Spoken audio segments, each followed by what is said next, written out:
Nous nous trouvons dans l'église Saint-Laurent de Villars. Ouverte au culte depuis plus de 100 ans, elle fait aujourd'hui partie de la paroisse Bienheureux Antoine Chevrier, qui comprend Villars, La Terrasse et Saint-Priest-en-Jarret. Ainsi, chaque dimanche, s'y rassemblent les paroissiens pour assister à la messe, se retrouver et célébrer la gloire du Christ. Le rôle social de l'Église est de célébrer les 3 grands rites de la vie. Ainsi, elle a vu plusieurs générations d'enfants se faire baptiser, les a vus grandir pour les voir se marier et finalement les enterrer.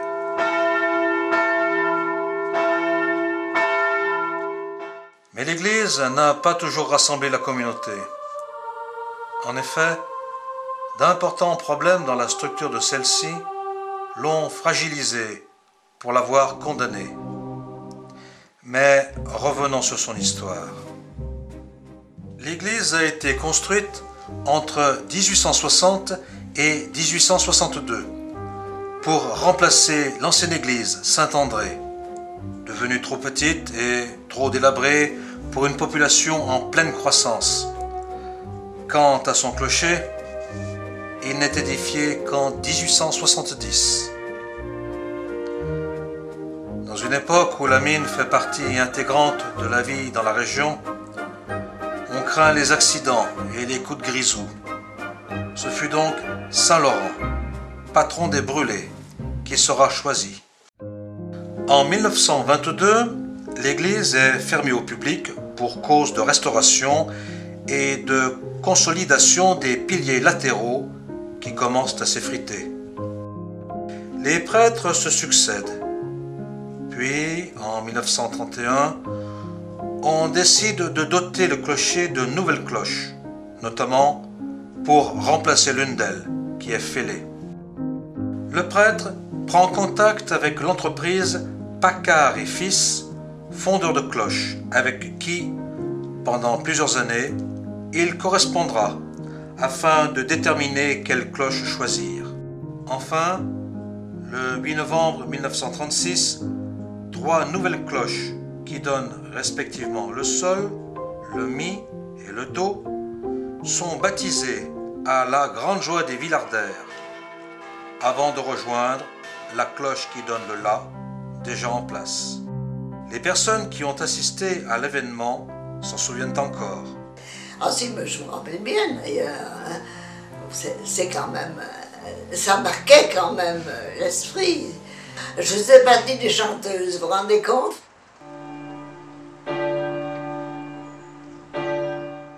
Il y avait une grand-messe, bien entendu, je me dis, et puis alors, il y avait toutes les personnalités des environs, vous savez. Les années passent, sans grand changement. En 1972, l'église retrouve son éclat intérieur et, en 1986, son aspect extérieur. Les Villardaires peuvent en être fiers. Au début des années 90, la paroisse de Villars s'intègre à 2 autres paroisses pour ne faire qu'un clocher. La paroisse Bienheureux Antoine Chevrier. Mais à Villars, des jours sombres se préparent. L'église est en danger. Ses piliers commencent sérieusement à se désintégrer. L'église est menacée de disparition. Que faire? L'humidité qui était la cause de ces réflexions, de ces éclatements de pierre, une fois emprisonnée dans le béton, cette humidité est remontée plus haut et les pierres ont commencé à se désagréger au-dessus des fûts qui avaient été dans lesquels on avait emprisonné ces pierres. On a pris des avis d'experts et le maire a pris la sage décision de fermer l'église en attendant qu'on fasse un projet de rénovation. Et puis un des 3 projets est en fait une solution originale, c'est-à-dire de tout casser, de ne garder que les 4 murs, si j'ose dire. Et puis on a refait une charpente en lamelé collé, ce qui permet de redonner un nouveau volume et un nouveau visage à cette église. Grâce au projet de M. Berthier, l'église peut être sauvée. Mais il reste encore les travaux qui promettent d'être pharaoniques. Pendant ce temps, et ce depuis la fermeture de l'édifice, les paroissiens de Villars se retrouvent dans le gymnase, puis plus tard dans les salles paroissiales pour les messes dominicales.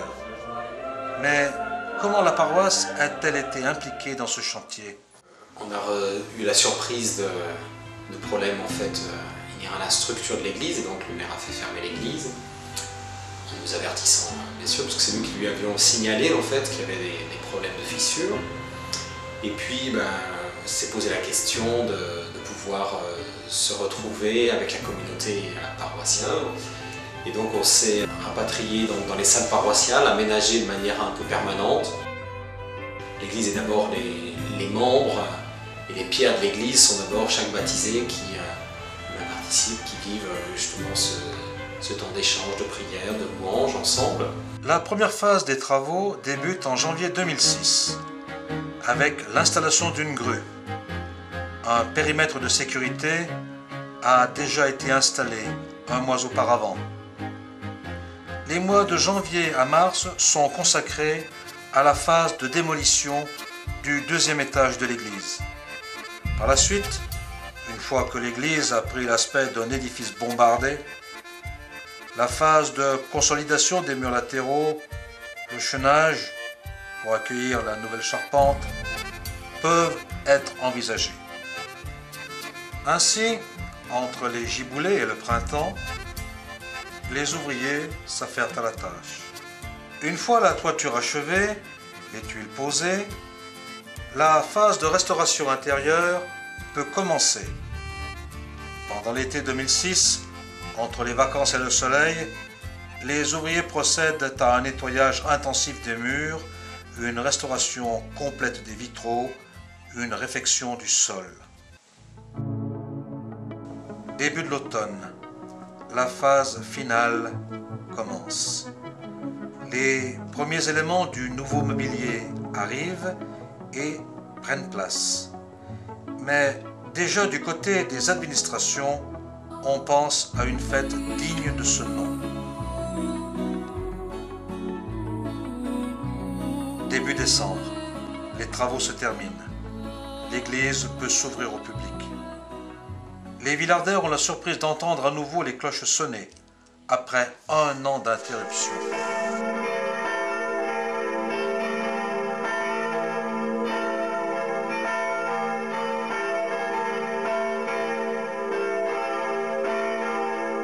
Le 15 décembre, l'église est inaugurée par le maire en présence de la population de Villars, venue nombreuse. Et enfin, le 16 décembre 2006, l'église Saint-Laurent est dédicacée par Monseigneur Dominique Lebrun, évêque de Saint-Étienne. Toute la population de la commune et de la paroisse se rassemble pour célébrer la renaissance de leur église. Aujourd'hui, 2 ans après, les paroissiens ont repris leur place sur les bancs de l'église. L'église a retrouvé ses fonctions et voit le nombre de ses mariages et baptêmes en forte hausse. L'église a encore de beaux jours devant elle.